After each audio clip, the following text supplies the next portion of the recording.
Stav Erez, welcome to the show. Tal Shmueli, so happy to be here. Mhm. So let's take it from the beginning. Who are you? What do you do? And why do you do it? So I'm Stav. Um, I like to call myself a social entrepreneur, although maybe I'm not for the past couple of years, but I still like it. On day to day, I'm an investor.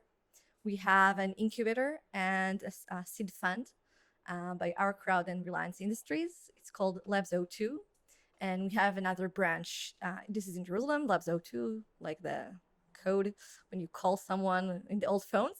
And we have another branch in Beersheba, which is Labs O8. Why do you do what you do? So I think that today I'm doing this because this is really what I love. I mean, I love waking up in the morning and meeting entrepreneurs and hearing their crazy ideas. And we invest in deep tech. So we really invest in like technologies of the future. And this is super exciting. So I think that this is why I'm doing this today. But I got there really because I think my main goal was this like huge dream of economic development. And I thought that startups are the right way to go. So I got here. So a lot of people's day to day is lived in the present or in the near future. Some people's lives are lived in the past, fair enough. But you live in 5 to 10 years' time as an investor who's doing deep tech, as an investor who's doing deep tech and connecting the academy to the private sector. What does it feel like to be living in the future? Uh, I love this question. from my eyes, the future is super pink and it's great and it's amazing. However, we didn't expect any of what's going on. I think in the present with pandemics and things like that that change everything. So the world I'm living in is more of a better world, a more connected, that can really solve like big issues that we're going to experience in the future. We're here to make sure that we can deal with it when it comes. Our world is obsessed with the current, with the pressing, with the burning matters, with the politics. How do you manage to get people's attention and focus on something that is unpredictable and is somewhere in the future? Again, not 100% of our companies are solving the problem of the future, and it's very diverse. And we have companies that are solving problems today. It's just important to say. But I think for the companies who are solving the problem of the future, so I will divide it into two. One is problems that we're pretty sure we're going to encounter. So, for example, we invested in a company that does quantum encryption. The main problem is going to be when there are quantum computers, right? So we're starting to see the problems now, and computers are getting stronger. But really, the problem is in the future, and we have no idea where we're going to have quantum computers. But once we do, it's going to be really amazing on the one hand because it's going to help like accelerate medicine and really good things like that. But all the data, like think about your medical records, like all the data that you have today and is encrypted with mathematics, that's basically dead. So we know that this is a futuristic problem. We know that governments and really big corporates are considering this problem at the moment, even though it's futuristic, because it's going to take time. It's going to take years to make sure you have the right solution and it's affordable. We're investing now, but in something that we know for sure that will be a problem in the future. We just don't know when. I think that this is one category. I think that the other category is really not preventive, but maybe technology that will make our life better. So one example I can give is that we invested in a company that does brain-computer interface. So Brain computer interface. yeah, in a non-invasive way. So it's important to say. Elon Musk, for example, he has a company that does brain-computer interface, only it's invasive. He puts electrodes within your head. One electrode, okay, is going to kill you. So we're talking about non-invasive ones. And basically what we're saying is that we're already connecting with devices, right? So we're gonna make this communication better. So you can control your devices better. By the way, you're going to actually enhance your brain abilities. Yuval Noah Harari speaks a lot about how the fusion between man and machine is going to come about. Is this part of the solutions that he's insinuating to? As in, Good man question. and machine are becoming a hybrid. So he says, for example, that I'm walking with my phone everywhere, right? It's with me when I go to bed. I carry it in my hand when I'm in the house. And he goes, you're already connected to a machine. The next wave will make this connection a little more seamless. And the connection after that will make it not only the connection will be seamless, but also you will be enhanced. So if right now my Exactly. brain is in the cloud and it's Google, instead of remembering your birthday, I just go to the calendar or whatever, to a cloud service, then this will be embedded and be integrated into the body or the mind. So again, we're going for the non-invasive approach. So you can communicate better and enhance your brand and stuff like that, but in a non-invasive way. So at the moment, our communication, the way we operate, our motor skills when it comes to devices is not that good. We're making a lot of mistakes. So we're investing in technology that actually can understand your mistakes before it ever happens, correct it, and by that, your brain, it gets to a point which is called better than expected. He thinks he's going to make a mistake. It doesn't happen. He releases dopamine, and then you learn from it. So that means that you're most likely won't make the same mistake again. So that means that the way you're communicating with machines is going to be better. So it's kind of tricking your reinforcement mechanism into learning without doing the mistake. Exactly. Can you apply that to relationships? You probably can. I think that the If you entire need beta testers, hi. I think that the BCI, like the brain, it doesn't have to be a computer. Like I think that the brain research in the past years, this is gonna be, I think, from my perspective, this is gonna be one of the key things that is going to develop. This is today a very small market. We don't understand it. We barely understand the brain. Like we understand our body pretty well from the scientific perspective and medical perspective, not the brain. I think maybe it's easier to start like with a machine and then go to maybe brain to brain, but for sure. Got it. Now, before you became an investor and started charting this uncharted territory, how did you get your first breakthrough professionally? What was it? The point where you can say, this is where my career started? So again, I was like this social entrepreneur for years, and I did like so many things and trying to connect like ultra orthodox and secular people and left and right wing and Arabs and Jews and stuff like that. Like I had all these social initiatives. I think that at the beginning of my career, I was sure I was going to become the CEO of the transportation ministry. That was the goal? That was my goal. Is it still? No. Okay. But That's a funny dream. People want to be an astronaut, a model, Mark Zuckerberg. No, I want to be I want to manage the transportation authority's office. yeah, I think this is one of the biggest problems in Israel. Honest to God. Transportation? Yeah. Okay, fair enough. Yeah.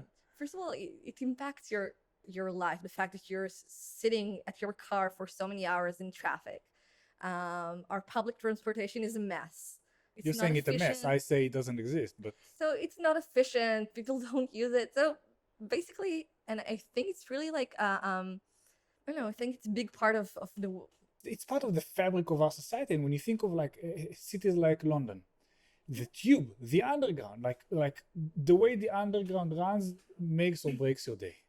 You cannot travel the distances you need to in order to get to work if that service isn't operating the right way. It's such a fundamental pillar of people's lives. Here we find ways around it. Either we don't go anywhere, or we live close to our family, or in Tel Aviv, if it's not a walking distance, like a short walking distance, it's hot and it's humid. If I have to go more than 10 minutes, it's far away. I'll think twice about going someplace. Kind of like it is in cold countries where you have to have a shop every other block because otherwise you just won't go. Yeah. So think about, we're such a small country, and still everything happens like in this couple of square meters, right? If you really had a better transportation, people could go and live like in the south and up north. You don't really have to be like in the same quarter. So I think it has like a huge impact on people's lives. So that was a dream. I think I can help and improve people's life today with technology. So I did a detour. So while I had this dream of becoming the CEO of the transportation ministry, uh, I actually lived in Tel Aviv at the same time. I moved to Tel Aviv because I worked here, but I still studied at the Hebrew University in Jerusalem. I was I think during my BA in PPE in philosophy, political science, and economics, which is an amazing thing to Philosophy, learn. political science, and economy. Yeah. Um, I think that in Jerusalem, when I lived and learned in Jerusalem, so when I talk to people about like these new initiatives, everybody's like, okay, so great, and how can I help? And then I moved to Tel Aviv, and most of my friends are actually in Tel Aviv because originally I'm not from Jerusalem, I'm from Herzliya, so um, this is home for me. I spoke to people and told them I'm like this crazy idea. I'm like, okay, that sounds amazing. So let me know how it went. And I understood that if I'm really the social entrepreneur that I think I am, so that's not necessarily the relevant place for me. But if I'm going to go back to Jerusalem, I need to do something with an impact. And I thought that the biggest problem for young people in Jerusalem is employment. Basically, if you need a job, you're more likely to get one in Tel Aviv. I remember, I think I was like 24, 25, something like that. And we already had a couple of exits from back home, from my computer class from back home, from my high school. And I realized that I don't know anyone in Jerusalem that is talking about startups. Like, even students for computer science, no one is talking about it. You go on the street in Tel Aviv and everybody is talking about startups, right? Like they have an idea and they're working on it and they just raised money and all the newspapers, the economic newspapers, they're all like for Startup Nation. And it didn't happen in Jerusalem. And I thought, and I started looking into it and realized that basically startups are really the way, they're the best tool for economic development. I went back to Jerusalem. I moved back. I quit my job. I worked at the Israeli Union Students, National Union of Israeli Students. This is how it's called. So I worked a lot like with the student unions. So and I thought that students are the place to go. The CEO of the student union at the Hebrew University was Yuda Betzalel, and he's this amazing person and super visionary. And we built like the vision for the first entrepreneurship center in Jerusalem. And because I don't believe that you can really build something, it doesn't matter if it's a center or startup. I still think that you can do it alone. You have like to have a team with you. So Inbal Ziv joined me, which is one of the most amazing people and partners that I ever had. And we basically started Siftach. It was called Siftach at the beginning. Siftach is slang In for Arabic, yeah, for like the beginning. If you sell something like in a shop, so the first thing you're going to sell in the morning is like your Siftach. that's what kind of like sets the tone. Yeah. So we started Siftach. It was like the first accelerator program in Jerusalem. And we did events and courses. And it was pretty cool because we actually started to build an ecosystem from the bottom up, which is very uncommon. Like if you look at ecosystems around the world, if you look at Tel Aviv, if you look at Silicon Valley, if you look at Paris, okay, for example, all of these are very organic ecosystems. They happened. It wasn't like someone waking up in the morning saying, okay, I want to build an ecosystem. In that sense, I think it was pretty unique. Let's break it down because you started an accelerator. You needed to find some allies. You need to find some sponsors. What was it like in Jerusalem back then? People who think about Jerusalem, they think about the old city, they think about the religious sites, they think about religious people, history, Bible, maybe the market. And you're saying there's another dimension that is missing from this city. It's a startup ecosystem. Let's build it. I like to be the dumbest person in the room, basically. So I think that the first thing that we did was to recruit mentors, both for us and for the companies and startups of the future. So we went to Eli Wortman, that is today at Pico. Back then he was at Benchmark with Michael Eisenberg in Herzliya. We went to Ariel Margalit, and Yoav Tzroya and Uri Adoni from his team worked closely with us. And basically, we went to Pini Lazovic, was one of the founders of our crowd. I think that the unique thing about Jerusalem is that it has talent and it has serial entrepreneurs and investors that most of them, like 99%, worked in Herzliya or Tel Aviv, but lived in Jerusalem. And sometimes their heart was also in Jerusalem. Their heart is in Jerusalem. I mean, I didn't have anything to offer them, right? Beside a dream.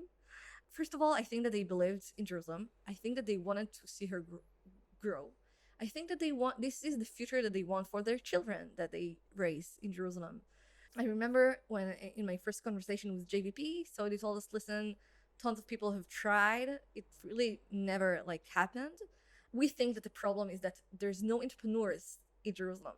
So if you come back to us with 10 people that has an idea for a company, for a startup, we'll help you. We'll start to build the program. JVP, Jerusalem Venture Partners, one of the biggest players that's operating out of Jerusalem, and even they, who are in the financing business of new ventures, said they were skeptics about it. People have tried, didn't work. We need to see some sort of a product market fit, if you will, some prototype of people wanting to come in and start their ventures here. And this was your challenge. This was your homework from that meeting. Yeah. So basically, I knew nothing. So me and Minbar, we posted on Facebook.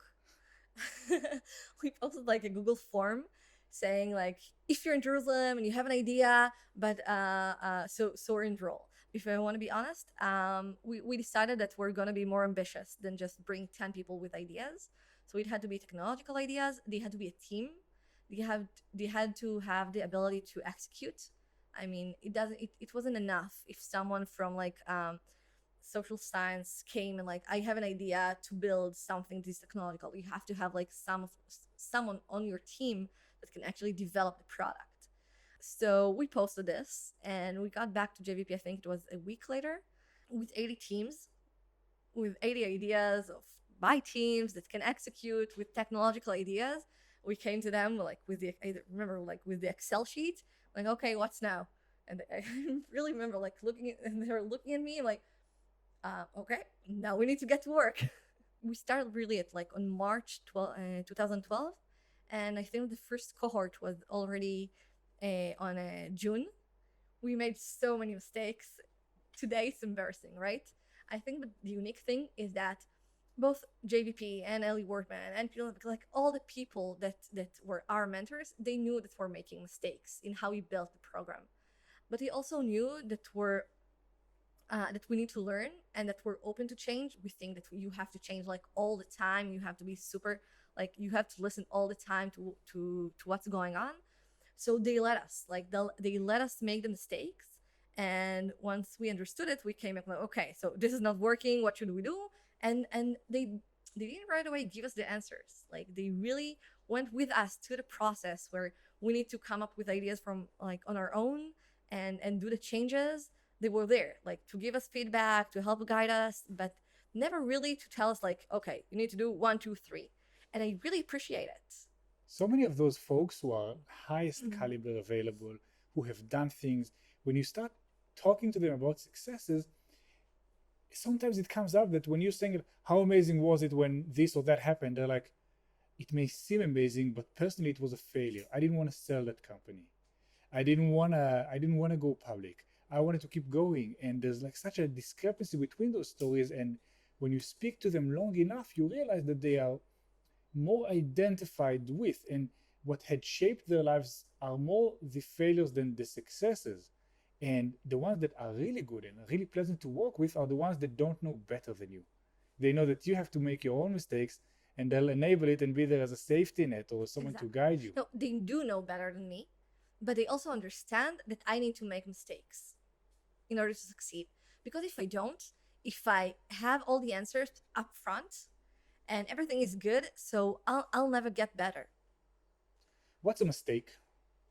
Give us a few examples to kind of paint the picture of What things was you the did wrong. mistake that we did? So we have a couple of them. So we understood how important it is to have mentors, right? Like you're an early stage company, specifically in a city where you don't have an ecosystem yet. You have to have like a mentor, someone that can guide you. So we thought we can just sit back, relax, say, this mentor goes well with this company, voila. So that doesn't work. Like this is really not understanding people, not understanding that people need to choose each other. So after we understood that that doesn't work, so we let the mentors basically choose the companies for the second cohort, and like you're going to choose someone that you want to mentor. Not gonna work either, right? Because again, this is a two-way street. And mentor is like for someone to become a good mentor, someone needs to choose him as a mentor. Someone needs to listen to him. So only on the third cohort, we understood that this is something that needs to be like a choice of Kind of like a both two-way parties. street. Yeah. So we completely changed it into something we called the buffet. So that means that you don't have like a mentor. Now you have like office hours with everybody. Like we brought over 100 mentors. You can choose whoever you want to meet with. And in this meeting, you as the entrepreneur, you need to convince him that he should be your personal mentor, not like beyond the office hours. So this is on you. And this means that you have to decide that this is the person that you want to work with, and the other person needs to accept and decide that he's going to give you his time. But you have like numerous opportunities, and this is a two-way street. It's funny how such a fundamental pillar of the program, which is mentorship, Yeah. was you got it wrong twice before you got it right. Yep. And mentorship, for those who have never been engaged in such a way, there's the passive mentorship, the people you call when you need something specific, a contract, a decision, whatever. But there is the active process of being menteed, and that's something very delicate because the ask is could be quite substantial. An hour a week, 2 hours a week, a day a month. Intimacy, like real intimacy. It's not a consultant, it's something deeper. Right. And you manage to finally offer that to the people who go onto the program. And by the way, I made mistakes that my mentors did not do with me, right? I thought that I can do something for other, like I can make a choice for someone else. And that's not how it works. You need to give like all the options, all the possibilities. You need to be a facilitator basically. And the thing is, my partner at Love 2, Moshe, he has this saying that he's always telling me, and I'm still struggling to and I know he's right, I'm still struggling to do it, but he's telling me that if I'm worried, the other person won't. So if I'm on the board of a company and I'm worried about something instead of the CEO, so he's not going to be worried. I have you're going to worry about it, right? Because if you're worrying, you can't sit down and not do anything. So I worried instead of the entrepreneurs. So instead of them going and really recruiting their mentors, I did it for them. So they laid back. They didn't worry. They didn't do anything, but they didn't progress as well. That is so clever. That is so subtle. So if you take on the anxiety of solving a situation of some sort, then you're taking it away from the person who actually should be solving it. I was in a meeting with Stav Erez, the psychologist, a few years ago, and she asked the listeners to ask themselves. She goes, "Were you raised for loyalty or were you raised for independence?" Wow. And when you're describing that very clinical business situation, it's exactly that. Are you working with your entrepreneurs and you're getting them used to for independence, as in you worry about it, you solve it, or for loyalty? Don't worry about it, I'll solve it, which creates a dependency. Yep. That's so subtle and clever. Yep. He's a smart guy, Moshe. Wow. Very, very interesting. So, since the moment you entered Jerusalem with this notion of creating an ecosystem, and until today, how long has it been? 8 years. And how did the Jerusalem ecosystem change over those 8 years? Wow, it completely changed. So first of all, we closed down Siftak 3 months ago, exactly at the 8th birthday. And the amazing thing is that everything we wrote as a goal on March 2012 occurred. So it's pretty unique to tell investors that invested in the NGO, tell them thank you so much.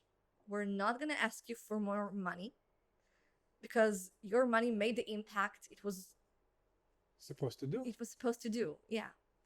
Um, Goosebumps. it's pretty nice closure. So our first supporter was this amazing fund named Lishtag from San Diego, Charlene Siedel. And I still remember like the first meeting with her. My grandmother just passed away, and I came from like the Shiva to meet with her because it was super important to me. And like she decided she's going to support us like in this same meeting, and she supported us ever since, even before after we left, both in Bar and I remember the conversation that I had with her, like saying like, okay, we done it. We've done it. Our sentence when we went to people to tell them about our vision was to develop Jerusalem economy through elevating the young, educated, creative population of the city. So today, if I'm going to a meetup, I'm not going to a meetup, we don't have a lot of meetups, but even if I'm going to a Zoom meeting, a Zoom meetup, I don't know anyone. I think that for the first year in Jerusalem, we were able to build like an ecosystem. It was still small. And every time we went, we saw the same people. I could tell you like the names of each and every person. And today, I don't know any of them. So they don't need any NGO. It's an ecosystem like any other that is growing organically today. It still has like the Made in Jerusalem, which is the community. And this is really the secret sauce of why the ecosystem was able to develop so successfully.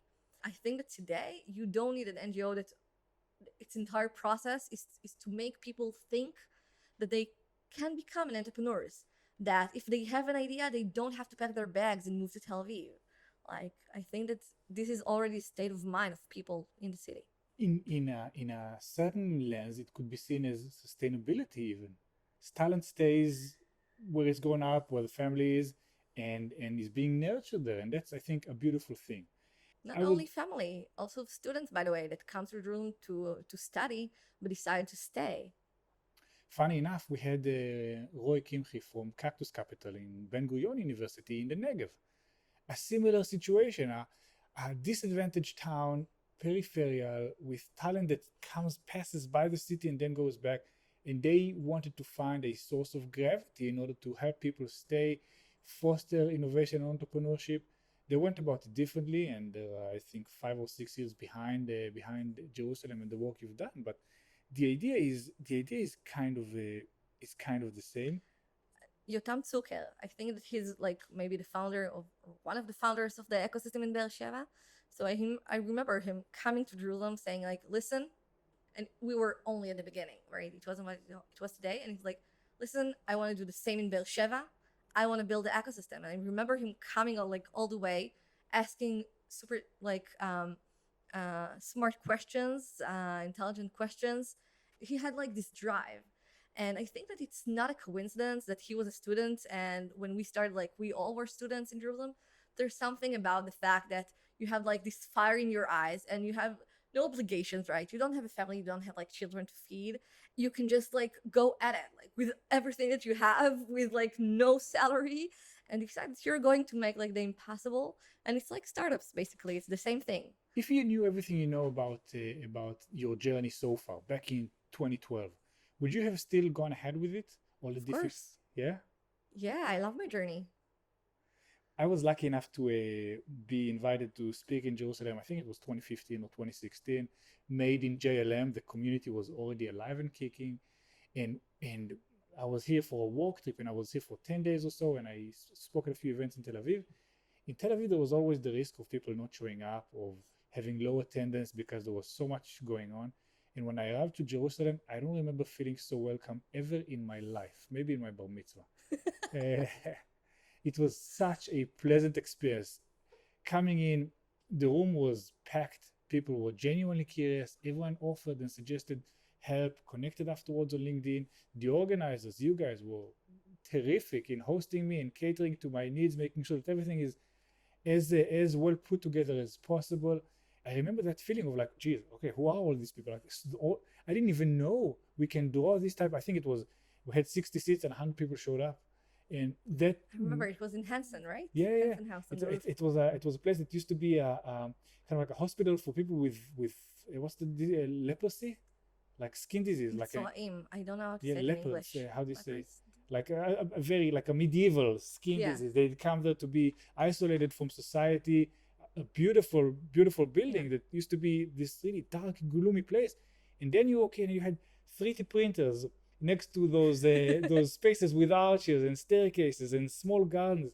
Very, very surreal experience and a beautiful one. That's Jerusalem, and that's how the city had changed. Are you still as connected to it as you were back then? Honestly, not so much. And I think it's a good thing. I mean, I am connected to the ecosystem. Like, I'm more likely to come like and give like lectures and be mentor to startups in Jerusalem and to accelerator programs in Jerusalem. But I think, and of course, our incubator is in Jerusalem, but I'm not as connected as I were. I don't know all the entrepreneurs in the ecosystem as I used to know. And Do they know you? good question. I don't know. If one of these things exists, then you're in a good place. It's good even if they don't. I think that it became more the fact that it has a life of its own is a really good thing in my eyes. The thing that okay, so there's the problem with the kibbutz, right? Kibbutz, Is we've repeated in a few episodes, but it's a socialist community with a shared part. Everyone is working for the greater good of the good of the company, and then you take back what you need in order to maintain your life. yeah. So in my perspective, and I'm sorry if I'm offending anyone, but I think that there's a problem with the model of the kibbutz. The socialist hardcore.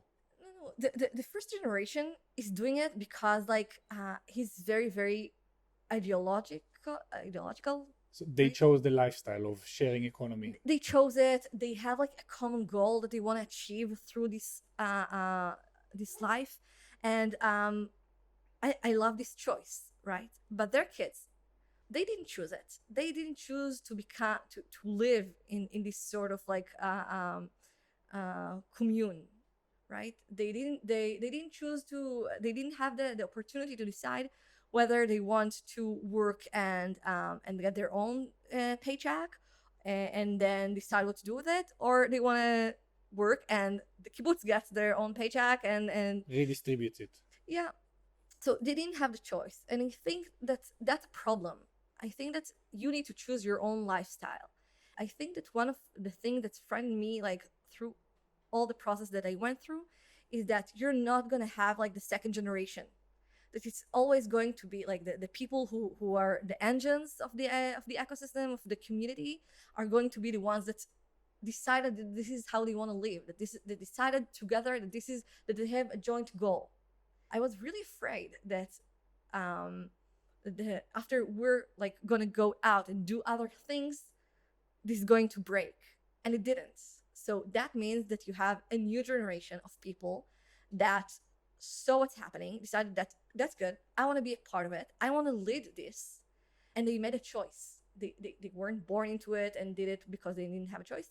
They have their own choice and they did it, and they didn't fall apart. What do you attribute the success of that specific initiative endeavor? Because it's very easy to be at the center of things and being the generator and the engine of it, but it's a different thing completely to build a mechanism or an ecosystem that lives even after you depart from it. So what did you do in order to make that happen? So it's not me. First of all, it's really important to say. I told you I don't think that you can do any kind of journey from this sort on your own. So it's a group of people, and some of them are more like connected, some of them are less. But I think that what did we do right? It's funny if I That's a ask good question. what you got No, wrong, it'll be like very easy. I think that one of my best qualities is that I don't have ego.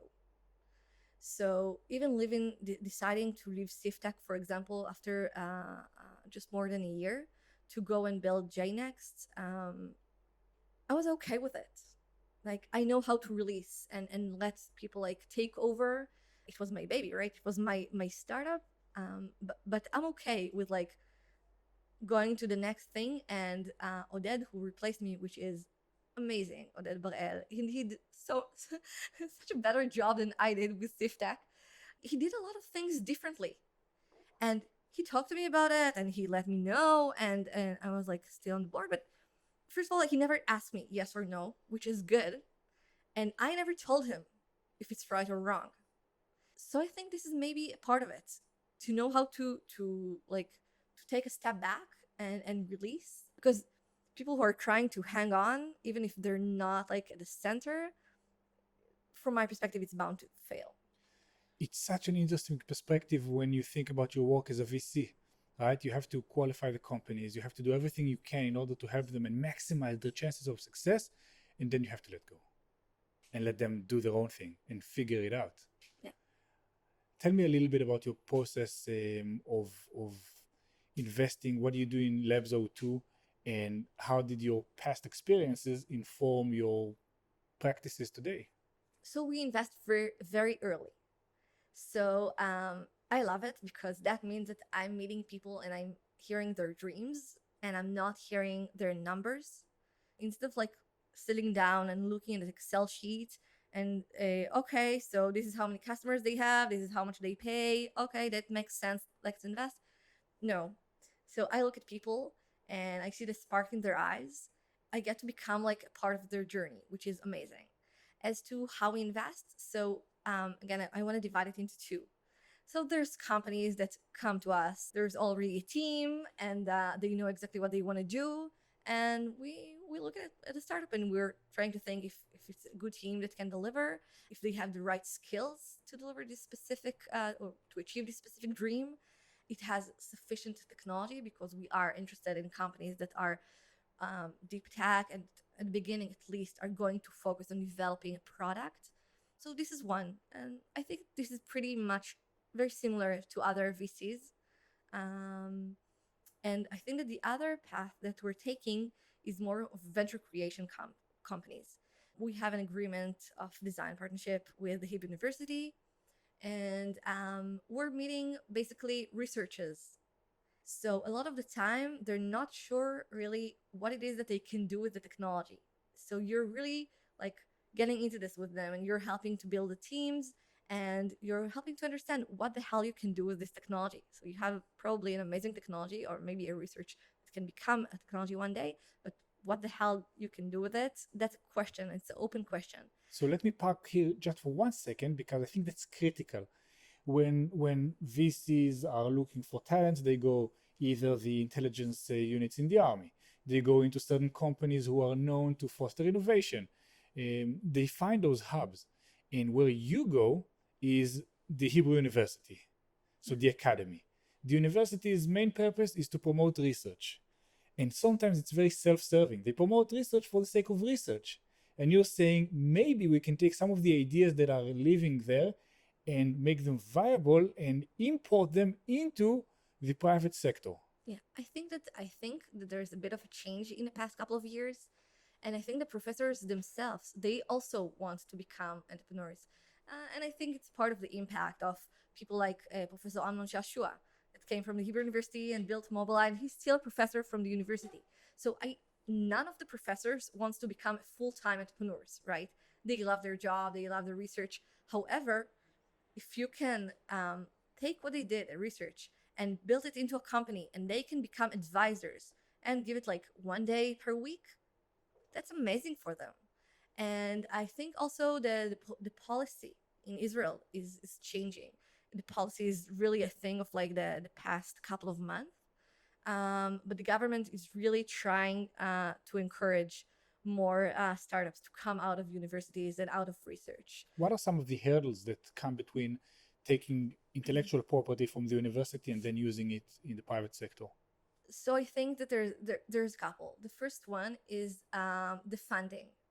So I think that most of the VCs and private investors you're going to talk to are going to tell you that they're not going to invest in an idea from the academy. I mean, if a startup has 90% chance of failing, Here you have 50% of the research if you're trying to take it into the real world for it to not work. So this is even before it became a company. So there's a huge risk in even trying to see if something that worked within the lab is going to work in the real world. However, if it does, then private investors and VCs are going to be super interested, because it means that they have like strong IP and that it's going to take years like to try and like close the gap. But there's this gap from the idea into just really trying to understand if it works. So this is the funding gap. The second gap is that what I said before, the professors, they're not entrepreneurs. They're researchers, they're professors. They'll be all right probably with advising and like being a part and continue like with research and all of this, but they're not an entrepreneurs. You won't see them like becoming the CEO of the company and leaving everything behind, and this is only the only thing that they're focused on. So that means that you need to build a team, and the question is also who's going to build a team. And like I told you from the mentorship at the beginning, that's a problem. How do you build a team in the right way? So not only do they need to have like the right education, maybe the right background, they need to be able to deliver. They need to connect. They need to be able to become a team. You're talking about really building a team from scratch. It's not like recruiting a person. It's like marriage. And think about the fact that probably if you ask most of the VCs, and what they do is teams are coming to them, right, and pitch. The first question probably is going to be about the team and what did you do and how did you meet. It's a part of your story. It's a part of your way to evaluate if it's going to succeed or not. So the team building is an issue here and should be addressed very carefully. Also, because when you think of where these people spend most of their time, it's either in professional conventions or researching. So they're limited to people who are highly skilled at the same type of a sector, and there's not a lot of proliferation in between them. They've made their names in being hyper specific. And when we're thinking of a company's success, we need diversity, we need a few disciplines, we need a variety of ages and perspectives, and sometimes, more often than not, you cannot find it in a lab. Exactly. The third thing is, what the hell do you do with the technology? Because you're not because the ownership is split. No, you have a technology, but what do you do with it? Usually, like research technology that is out of research has so many things that you can do there, so many markets you can take it to, and you need to understand like what's the best way. So let's take for example like the quantum encryption company we talked about. I actually wrote a note for you to explain quantum encryption, but we can do it after. So let's just talk about it. Okay, you're talking about quantum encryption. Okay, but where, when, how, why? There's so many questions here. We went through, we're like, who's the team? We started thinking about, like, they have one competitor and he's selling to banks. Is banks the relevant market to go to? Or is it data centers? Or is it 5G? It's a big step that you need to take, and someone needs to lead this. And usually it's not a process that the VC is doing with you, right? Usually you're coming to the VC, you're telling him, I'm Tal, this is my partners, this is how we met. This is my company. This is where I'm going with my company. This is the research that I've been doing. And they're going to say, okay, I relate or I don't. They can tell you, listen, we think that maybe you need to think about pivoting a bit and stuff like that. But they're not really going to go through the process of really understanding your opportunities and what the benefits and how you're going to do it and when and why. Let me try and think about it and tie it to what we said in previous episodes. A lot of VCs qualify their startups by asking them, so what problem are you trying to solve? Oh, I'm trying to solve the problem of dog owners who are not at home and they want to walk their dog, so there's an app for that now. Okay, fine, we can quantify the market, put it into see how much are people willing to pay for it, and assess the feasibility and profitability of such an endeavor. But you're talking research for the sake of research, trying to understand something thoroughly, but not necessarily with thinking of the implications or the applications of solving that specific problem. Yep. A lot of the time, they don't really know which problem they're solving. We had a conversation, I think it was like a month ago, with a couple of researchers from the Hebrew University, and they have like this amazing technology they have no idea which problem it solves. And this is one of the questions that we try to answer. Like what is during the technology? Like, they're not one of the portfolio companies.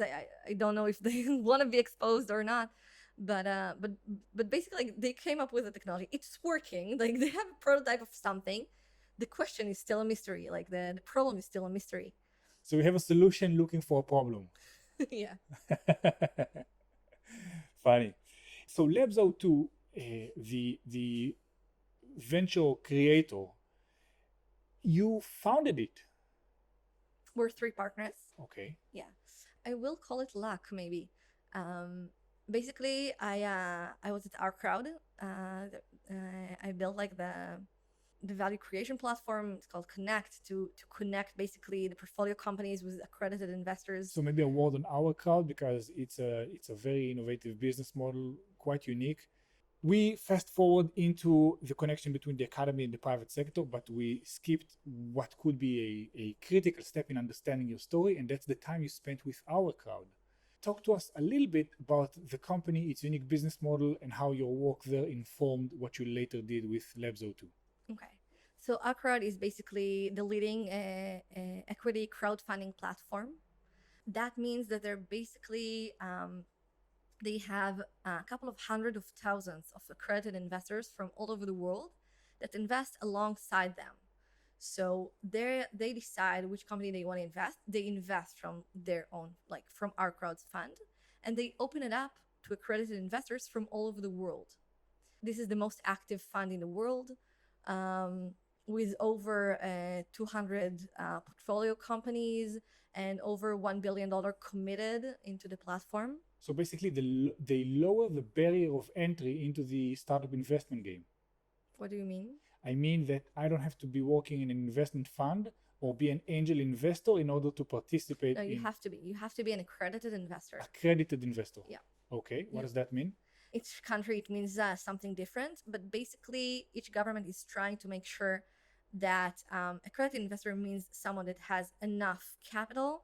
Even if he deploys it and he loses it, nothing is going to go wrong. It's not going to affect his lifestyle and stuff like that. Because startups are such a risky business, they're trying basically to protect the investors. So our crowd investors are all accredited investors. That means that if they lose their money, that's not fun, right? But nothing will happen. So it's all accredited investors. And when I joined our crowd, I love to build things. I really don't like to manage things. I like to build them. So I was at our crowd really just to build the platform. Basically, my way of thinking was, okay, there's like, back then there was tens of thousands of accredited investors, and they're all so talented, right? They people who build like amazing businesses all around the world, and I wanted to use them for business development for our crowd's portfolio companies. So I built a platform. It was a technological platform to be able to connect them like with one click, and lets the CEO of the portfolio companies tap into our crowd's network. And then, so we launched this at our crowd summit in 2017. It was February 16th. I know that because the day after I gave birth. So you were on the event even though you were 9 months in and ready to deliver. Yeah, so I had backup in case I wouldn't make it. And I remember John, like in the opening of the summit, he's like, you should stay tuned. We might have like a birth on stage, because I was like the last speaker of the day. So I finished like, okay, I'm going to give birth. Thank you, everybody. Like, and I love my maternity leaves. I have two girls, so 2 maternity leaves. And because I think it's an amazing time to really think about what it is that you want to do next. So I don't think it happens a lot in your life where you have like this halt, this pause that is like okay by society, where everybody's like, okay, take your time. I'm like, I'm gonna take this time and think what I want to build next. When you in between jobs, then there's an expectation that you'll be interviewing, you'll be doing stuff, yeah, and you're people, nervous. And you're nervous. Like, I'm not sure what I'm going to do next, and if I'm going to get in, I'm not going to get in. Here, you're not nervous about anything. Like, you have this time to really contemplate on what it is that you want to do. Every time you came back from maternity leave, you did a life change. Yeah. So actually, the idea of what I wanted to do, and it's actually what we're doing today at Labs with the venture creation. This is what I decided I wanted to do with Carmel's, with the older kid maternity leave. I decided this is what I wanted to do. I just still didn't have the resources, and I didn't do the research. It was basically an idea. On the maternity leave with Carmel, I understood that if I want to do economic development, the way to do it is through building companies based on academic institutions' IP. Because just take mobile life for an example. Okay, just an example, but I can give you the numbers later. You have a professor from the university, right? And he lives next by, so he wants to build a company next to the place he works at. And he's a professor. That means that he has students and he has doctorants, and he wants the ones that are going to go to the industry. He wants them to go to his company. And while they're students and doctors, they usually live right next to the university. So basically you have a much better percentage of to have companies be based in periphery if they're spun out of academic institution. Just to give you an example, 75% of the companies that were spun out of academic institutions stayed in the geographic location of the academic institution. And that wasn't the statistics for Jerusalem, right? Like, even if you build a company, you would move. So I thought that the best way to have like economic development, not only for Jerusalem, but I thought about like the Negev and the Galil, like the north and the south. I thought that this is the best way to do it. And I wanted to build like a methodology around it. So the idea started with Carmel maternity leave. And this is what with Yarden's maternity leave, I decided that this is it and this is what I'm going to do. I remember during the maternity leave that I went to the chief scientist office, and I told him, okay, so there's a problem and we don't have enough startups that are coming out of the university, and I want to do this and that, and here's the model that I built. So you're saying that after Carmel's maternity leave, you realized you have a good idea, it needs testing. After your Dan's maternity leave, you wanted to go out and execute that idea, and you wanted to build a methodology of how do I take the IP from the academic institutions and bring it on to the private sector. Yeah. And as you know, I don't do anything alone. I worked with Merav Cohen. She's now the Minister of Social Affairs. And we started to build like the methodology. One of the things that we realized is what we talked about with the funding issue, that private investors are not going to invest in the stage where you just need to grab the idea from the university and turn it into something, like into an MVP. So we said, okay, so if there's a funding gap, let's go to the states, right, to the government. So we had a couple of meetings with the chief scientist office, and we talked to them about the problem, and they said like, yeah, we're doing quite a lot of things to do it, but listen, we're not going to do a pilot with you, right? There's things called incubators. We're funding incubators. Why not do it through an incubator? Like, yeah, that's a good idea. It's funny because companies sometimes they have a product and they need to find a way to collect money for it, right? My product is big in China, but I can't collect the local currency, so I need to find a way to do it. And in your case, it was the same. We had money. We are aligned on the values. We just can't allocate the money unless you do it in a certain way, which is compatible to how we can invest. No, they're saying, why would I do a pilot of giving like a money, even if you're bringing a matching, when this model already works? We have incubators. We vetted them. We're telling them like, you're going to invest. You're going to do the added value. We're going to put some of the money, and you're going to put some of the money. Like, this model that you just described, it's already out there. Basically, don't reinvent the wheel. Yeah. Specifically, when you're working with the government, don't reinvent the wheel.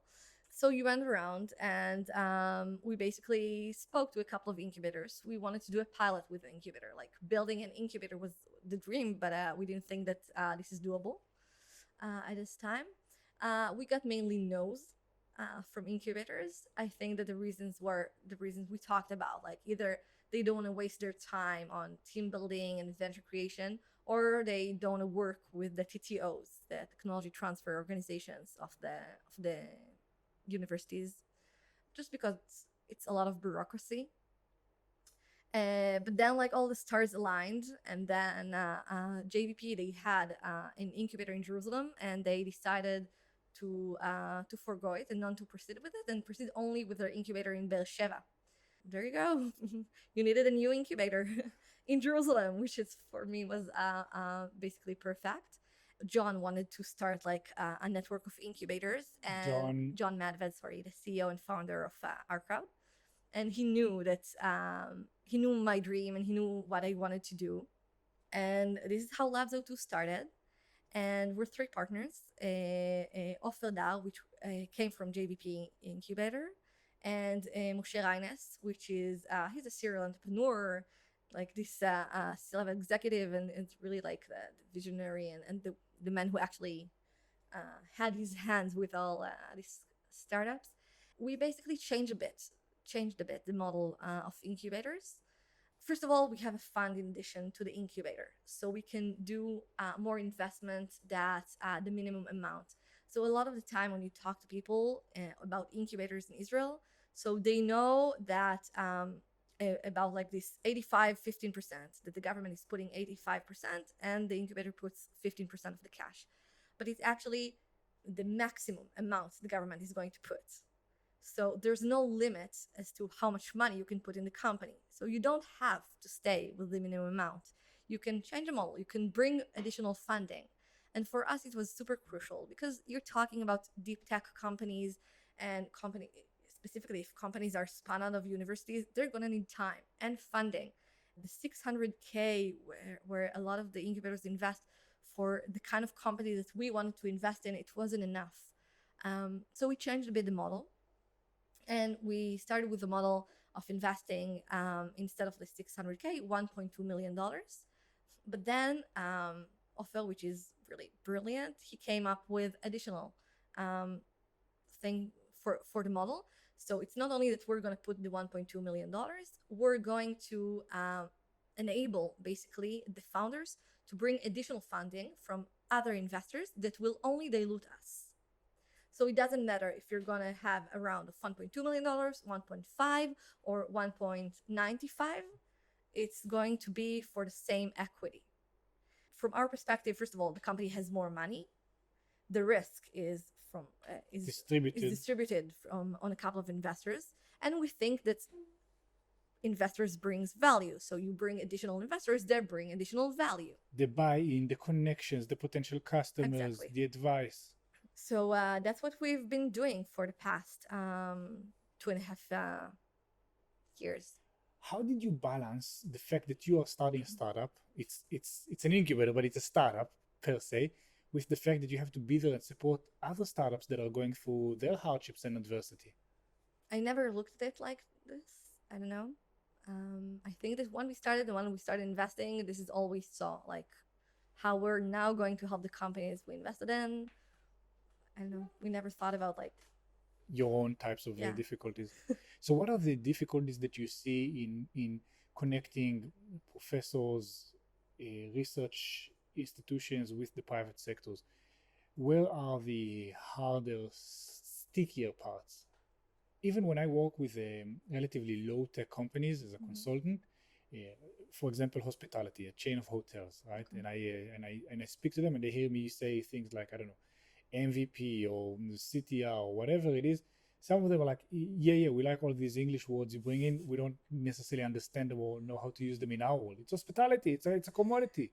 How do you help them adapt into the private sector? So I think, I don't know, I didn't encounter like this kind of problem. I think that we're working with B2B. So the companies we're working with are usually technological companies. And even if not, so they have like someone that is in charge of innovation and he already speaks the language. Until today, I actually didn't get a chance to work with like low-tech companies that they had to like completely change the jargon. In a regular VC's world, you're presented with a technology of some sort or an industry of some sort, and you go and you explore it. What is going on in the world? What are the trends? What does the research say? And so on and so forth. But you're dealing with highly experimental stages of companies like quantum encryption. There is so little written and practically nothing was done. So how do you help yourself qualify these companies and choose them? So I think that I don't qualify the technology. We did speak to a quantum physicist from abroad, but I have to say that the main due diligence that we made was on the people and if they're the right people to do it. So my question was not, is he doing this right? Because I'm not sure that anyone can answer this question, but if anyone in the world can actually build this, is he the right person for the job?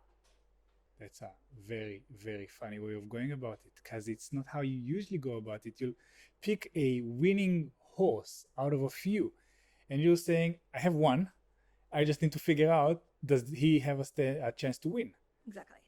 Fascinating. Yeah, I'm just saying that there's a couple of people that maybe are able to check their work after it happens. But at the moment, I have research. I have like this genius that thinks he can build something, right? So again, it's a startup. There's like so little people in the world. Like Google said that there's a couple of hundreds of people in the entire world that can understand actually quantum physics and nonetheless build it into a product. So he's one of these few. The only question really I can ask is, are you the right person for the job or not? You are such a go-getter. You want to do something, you do it now, you give it everything you got, and you move on to the next thing. And now your job is 5, 10 years, how many years into the future? How do you balance your need for like not delaying gratification and seeing so far into the future? So that's actually funny because I never expected to see results so quickly. When we started SIFTAC, I remember I had a conversation with Hanan Brand. He's also a VC and he's the founder of the JLM community and made in JLM and the chairman. And I remember that we had this conversation really at the beginning, and we were like, "Oh, if we can be there like in 10 years, that would be amazing." We thought about this in terms of 10 years, and we saw results so much quicker. And we honestly, we didn't expect it. We didn't believe it. When I started, when I started, I never thought I would be like around or like dealing with the same thing to be able to actually already see results. Like I went for the long run, even back then. The fact that I did get the chance to see results, to think that I did, that's a good surprise to me. So the fact that it will take years to see what's happening with my companies, that's okay. That's the default. In Anything below that would be a pleasant surprise. Yeah. It's so hard to get you to look pessimistically or negatively on something because you're such a problem solver and an optimist. So I'm gonna try and see if I can't make you adopt a different perspective. Maybe I can go to the root of this one. One of the atypical things about you is also your motherhood style. I remember, so you were on stage 24 hours before giving birth, still running the show, still operating. You didn't let becoming a mother slow you down. You refused to even acknowledge it's a possibility. Yeah. So how do you go about, raising two girls, but also living a pretty fast paced life? So I can only talk about my experience, and I know that it's really important for me that no one would feel that they're doing something wrong because they make like different decisions or anything else. And I know that it's not the right lifestyle for anyone else. First of all, I saw my kids as entering my world instead of me entering their world. So I never stopped to think, wait, this is her nap time. I'm going to stay at home. I'm not going to go there. She's going to come with me and she's going to sleep, whether it's within a conference or I remember like brainstorming with a couple of entrepreneurs. So I just put like this diaper on a table and she slept there. They joined me in my journey. And I remember I was asked to give a lecture in front of students. And so I took her with me. So I started and I asked the class, like, is there any parents here? Like one raised his hand, like, okay, so that's now that's yours. I need you to babysit for me while I speak. I made sure like she's gonna get like she's gonna go to sleep. Like when I start, she went to sleep. I started. She never woke up, but woke up. I had like a plan B. I think the biggest thing about here is first of all the my view of them joining me in my journey, and this is by the way how I view them today also. So I really, even though they're only 5 and 3, I speak to them as adults. So if I have something I'm contemplating about or anything, like I want to hear what they're thinking, and I don't want to make decisions for them. They need to be part of the decision making, even though they're like super young. But I think that the main thing that enable all of this is basically my spouse, Chen. So we're 50-50 in everything. On the first maternity leave, he joined me and we were together for 3 months. I went back to work for after 3 months, and he stayed at home for 3 more months and then went back to work. And Carmel went to kindergarten. With Yarden, I took the entire 6 months because I wanted to build like I decided I want to do like this thing with the IP, and we started Lab Zone 2 and everything. So I needed the time, so it was good for me. But as far as the days that we're picking them up from kindergarten, so I have 2 days, he has 2 days, and the fifth day, it's my parents. So we're really looking at this as a 50-50, which gives me the balance that I want. I get that there's people that they're saying like they're young, and it goes by so fast, and I want to be there for every moment, and I get that, and that's good, and that's fine, and I want to be there also, but not for every moment, because I think, at least this is my view, I have to be the happiest. I have to feel fulfilled, so they'll be the same. I love the fact that they have 2 days that are all about them, and when I pick them up, the phone is out, and I really don't care what's going on in the world, and I'm with them. For the rest of the week, um, I do me. I do what I love within my job, and I'm meeting friends, and I do make sure to get back home some of the, like at least like 1 or 2 nights in addition to my days, before they go to sleep, and talk to them and hear what they had like during their week. And I don't work weekends. I don't do anything on Friday and Saturday because I'm not a brain surgeon, and nothing is gonna happen if I take a day or two and I'm with them like 100%. This is my balance, and it's good for me. It makes me happy. My job makes me happy. I wake up and I know that I'm going to meet like new people with new, really amazing ideas, and I'm going to help the ones that I already chose. And that makes me super happy. And if I'm happy, they're going to be happy.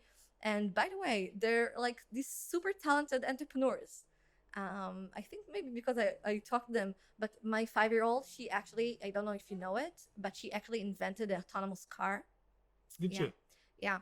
I came home and she built like from ton of things at home. Like she built something, like some sort of home, and she told me this is a car. And she told me, listen, I'm like, really? Did you get your driving license? I'm like, no, mom, it doesn't need me. It drives, like how, but how does it work? She's like, it has a camera here, and so she sees the road and she just drives. So yeah, my 5-year-old just invented the autonomous car. Amnon Shashua, right behind you. Stav, this has been amazing. I love hearing your stories and your journey and your demeanor and approach to everything that you've encountered so far. Where do you think we stand in the topic of women in tech? That's harsh. Wow, we still have a long way to go. So many reasons, so many things that we still need to do. First of all, we don't see as many women entrepreneurs as men. Even more specifically, I don't see deep tech companies led by women. Almost none of them. I'm meeting female entrepreneurs all the time, even if it's not something that I'm going to invest in, just to see if I can help, if I can give it advice, if I can open doors. So I see there are women entrepreneurs, still not as many as men, but specifically at deep tech, I almost don't see them, which is really, really hard for me. Maybe some of the reason is that we're still not at the level of decision making. So there's very, very few women. I'm talking about Israel that are in VCs, and even fewer that are actually making decisions and sitting on boards. And I think that when we just started, I remember that I had an interview. Someone asked me if I'm a real partner.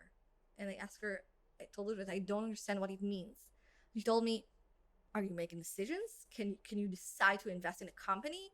Will you sit on boards? I'm like, yeah, that's what a partner means, right? And she's like, no, never mind. And it took me a long time to understand that in this ecosystem, I think it's more here than in the United States. A lot of the time, you get a title, it doesn't go with the privileges. So for me, this is super wrong, and I would like to see more women make decisions, because the thing is that it's not diversity is good for a reason. When you bring in someone that thinks differently than you do, and women a lot of the time thinks differently than men, we have like different um we had different life, different path. So you bring in someone because you want this other point of view, right?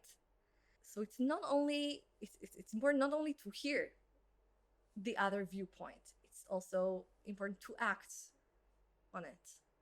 So I think that we're still missing this, but there is a big change. I will say there's a big change.